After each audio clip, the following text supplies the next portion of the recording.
মাওলানা ভাসানী ফাউন্ডেশনে ধন্যবাদ জানাচ্ছি আমার মতো একজন ক্ষুদ্র মানুষকে ওনার মতো এত বড় একজন মানুষ সম্পর্কে বলার সুযোগ করে দেওয়ার জন্য। এবং আপনাদের প্রথমে জানিয়ে দিচ্ছি আমি মাওলানা ভাসানীর বিষয়ে কোনো এক্সপার্ট না, আমি হচ্ছে ওনার একজন ভক্ত হিসাবে আমার কিছু প্রতিক্রিয়ার কথা বললাম। আমি মাওলানা ভাসানীকে আপনারা যেভাবে বলেছেন সবকিছুই বলেছেন, আমি আরেকটা ভিন্ন ভাবে দেখেছিলাম যখন আমি আমার পিএইচডি রিসার্চ করেছিলাম। এটা কেন জরুরি জানা, কারণ আপনারা সবাই বলেন উনি লং মার্চ করেছিল, একটা ঐতিহাসিক যাত্রা, কিন্তু এটার ইম্প্যাক্টটা আমরা কত গভীর ছিল সেটা সবাই রিয়ালাইজ করতে পারি না। আপনারা জানেন যে ভারত কিভাবে নদী আগ্রাসন চালায় বাংলাদেশের উপর, বাংলাদেশ কি পরিমাণ ক্ষতিগ্রস্ত হয়েছে both economically and environmentally and socially, আমরা সবাই মোটামুটি জানি।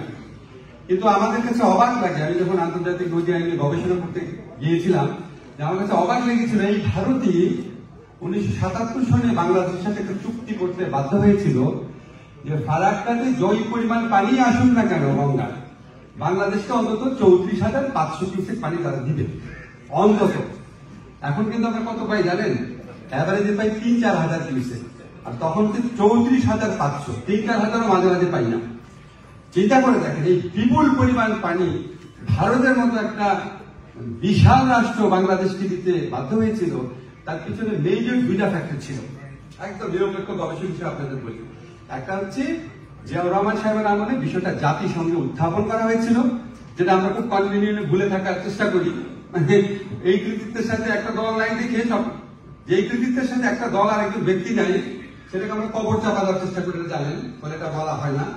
আরেকটা জিনিস হচ্ছে মাওলানা ভাসানীর এই ফারাক্কা মার্চের একটা বিশাল ইম্প্যাক্ট ছিল। আপনারা জানেন কি পরিমাণ কভারেজ পেয়েছিল বোথ ইন বাংলাদেশ এবং ইন্ডিয়া, এবং জনমানুষ এবং বাংলাদেশের মানুষের ক্ষোভ কষ্ট বেদনাকে একটা মিছিলের মধ্যে দিয়ে সারা পৃথিবীর অডিয়েন্সের কাছে উনি মুক্ত করে তুলেছিলেন। এবং আপনারা জানেন যে তখন যিনি ছিলেন ইন্দিরা গান্ধী, উনি মাওলানা ভাসানীকে কতটা রেসপেক্ট করতেন, সমীহ করতেন। এই দুইটা ফ্যাক্টর তখন আমার কাছে মনে হয় একজন গণমানুষ ক্ষমতায় নেই, এইরকম একটা বৃদ্ধ বয়সে উনি হাজার হাজার মানুষ নিয়ে, লক্ষ লক্ষ মানুষ নিয়ে এই দীর্ঘ যাত্রা পথে যে শক্তিশালী মেসেজ দেশের স্বার্থের জন্য, দেশের আত্ম অহংকারের জন্য, জাতিসত্তার জন্য, দেশপ্রেম থেকে পুরা বাংলাদেশকে জাগরিত করতে পারেন, একটা মহা ঐতিহাসিক ঘটনা ছিল। এবং এটার ইম্প্যাক্ট হিসাবে আমরা এই ধরনের একটা অসাধারণ চুক্তি পেয়েছিলাম। আজকে এই ঘটনাটা আমরা কেন স্মরণ করি, এটা শুধু ইতিহাস চর্চার জন্য না। আজকে যখন আমরা দেখি বাংলাদেশের স্বার্থ একটা দেশের কাছে বিকিয়ে দেওয়া হয় বা বিভিন্ন দেশের কাছে বিকিয়ে দেওয়া হয়, মনে যেন বাংলাদেশকে টুকরা টুকরা করে ভারতের প্লেটে দেওয়া হচ্ছে, আমেরিকার প্লেটে দেওয়া হচ্ছে, চীনের প্লেটে দেওয়া হচ্ছে, সোভিয়েত ইউনিয়নের প্লেটে দেওয়া হচ্ছে, রাশিয়ার প্লেটে দেওয়া হচ্ছে, বা কোনো কোনো গভর্নমেন্ট ক্ষমতা থাকলে পাকিস্তানের প্লেটে বা সৌদি আরবের প্লেটে দেওয়া হয়, তখন আমাদের কাছে মনে হয় যে ফারাক্কা যে লং মার্চের মধ্যে যে মাওলানা ভাসানী যে রাজনীতির কথা বলেছিল, সবচেয়ে উপরে হচ্ছে বাংলাদেশের স্বার্থ। এই জিনিসটা আমার নতুন প্রজন্মকে জানাতে হবে। বাংলাদেশে এরকম নেতা ছিলেন যিনি সবচেয়ে আগে বাংলাদেশের স্বার্থ দেখতেন, বাংলাদেশের স্বার্থের সাথে কোন রকম কম্প্রোমাইজ নাই। এই জিনিসটা আজকে আমরা তরুণ প্রজন্ম ভুলতে বসেছি। আজকে আমরা যারা বাংলাদেশের স্বার্থ বিকিয়ে দেয় ক্ষমতায় থাকার জন্য, কথায় কথায় তাদের সম্পর্কে প্রশংসা করি, নানান ধরনের মুক্তিযুদ্ধের চেতনায় সমস্ত কথা বলে তাদেরকে জাস্টিফাই করার চেষ্টা করি। মুক্তিযুদ্ধের চেতনা হচ্ছে দেশপ্রেম, মুক্তিযুদ্ধের চেতনা হচ্ছে মাওলানা ভাসানী, মুক্তিযুদ্ধের চেতনা হচ্ছে মাওলানা ভাসানীর লং মার্চ, যেটার মধ্যে ঘোষিত হয়েছিল যে সবচেয়ে বড় স্বার্থ হচ্ছে দেশের স্বার্থ, সবচেয়ে বড় প্রেম হচ্ছে দেশপ্রেম, সবচেয়ে বড় অহংকার হচ্ছে বাংলাদেশের অস্তিত্ব।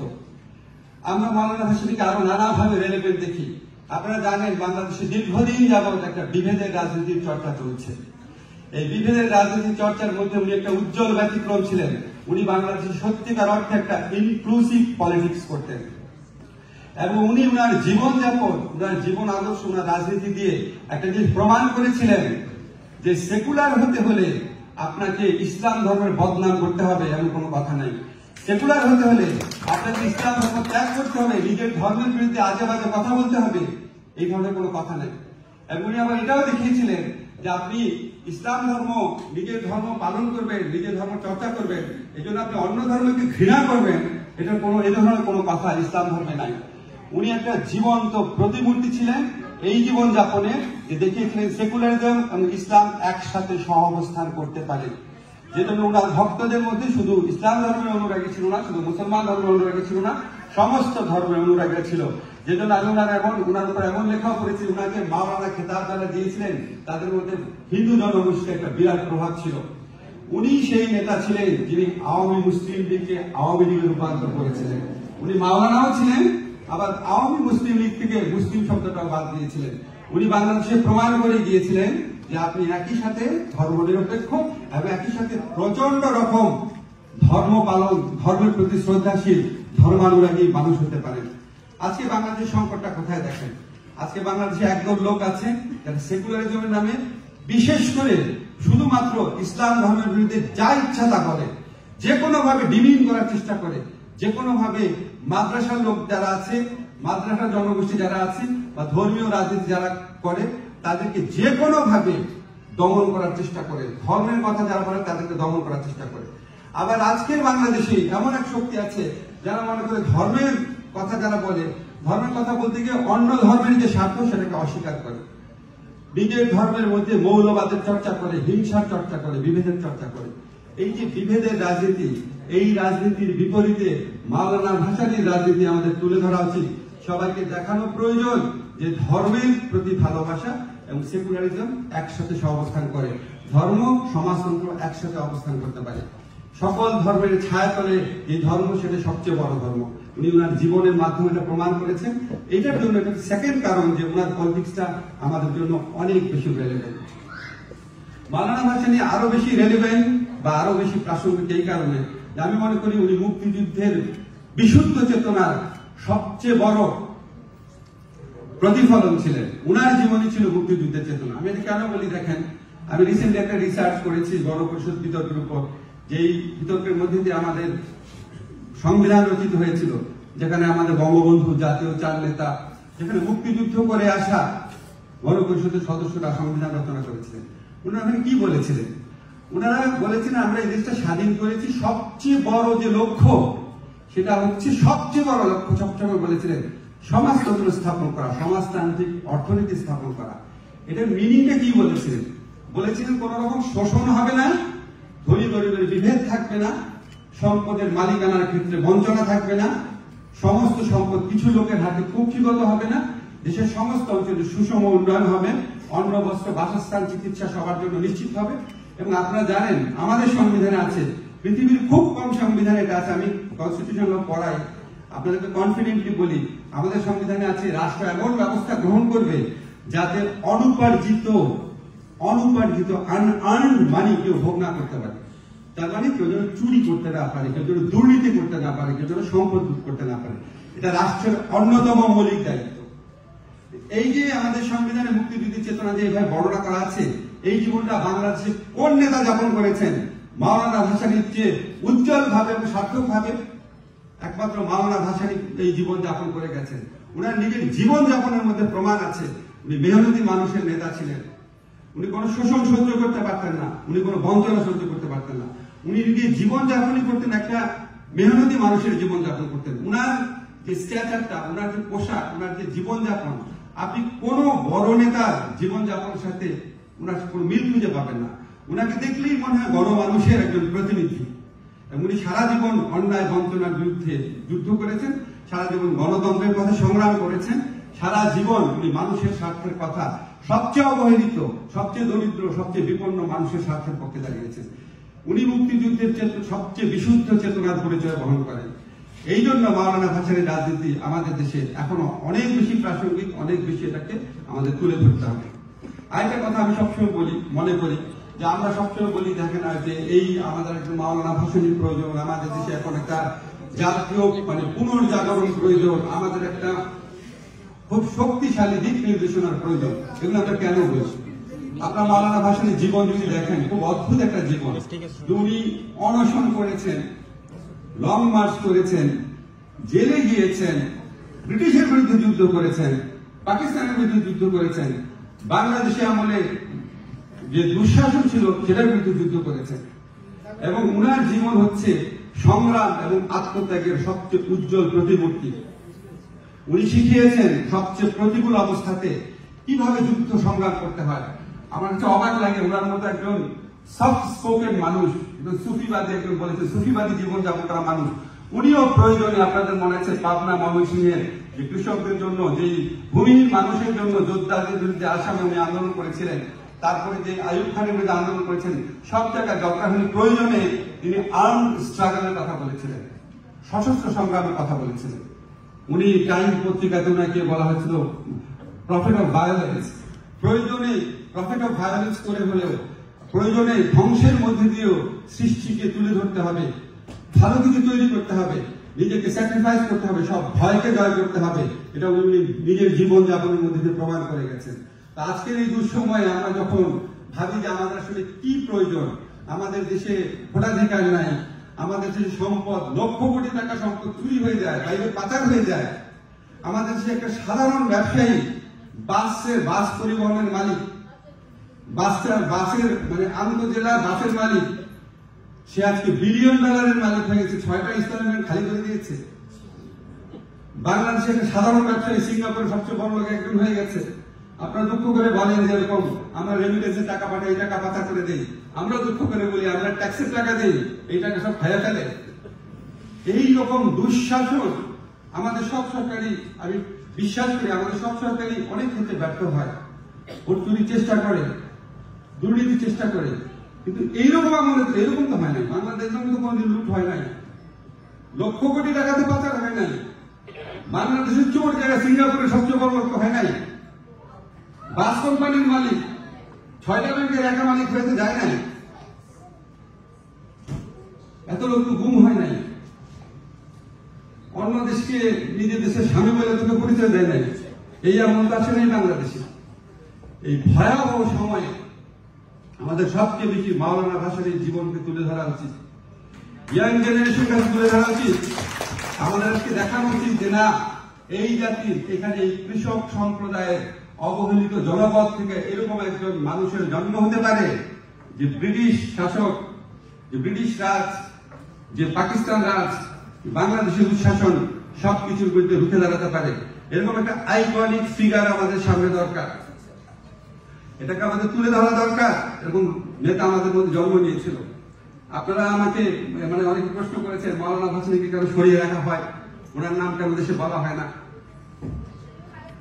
মাওলানা ভাসানীর নাম ভোট চোররা বলবে, সম্পদ পাচারকারীরা বলবে, যারা মানুষকে গুম করে, বিনাম যারা হত্যা করে, দেশের স্বার্থ বিদেশের কাছে বিকিয়ে দেয়, তারা মাওলানা ভাসানীকে তুলে ধরবে। আপনাদের মনে হয় তারা তো মাওলানা ভাসানীর নামকে মুছে ফেলার চেষ্টা করবে, বিকজ তারা তো মাওলানা ভাসানী পলিটিক্স করে না, তারা বাংলাদেশি পলিটিক্স করে না, তারা কোনো মুক্তিযুদ্ধের চেতনার শক্তি না।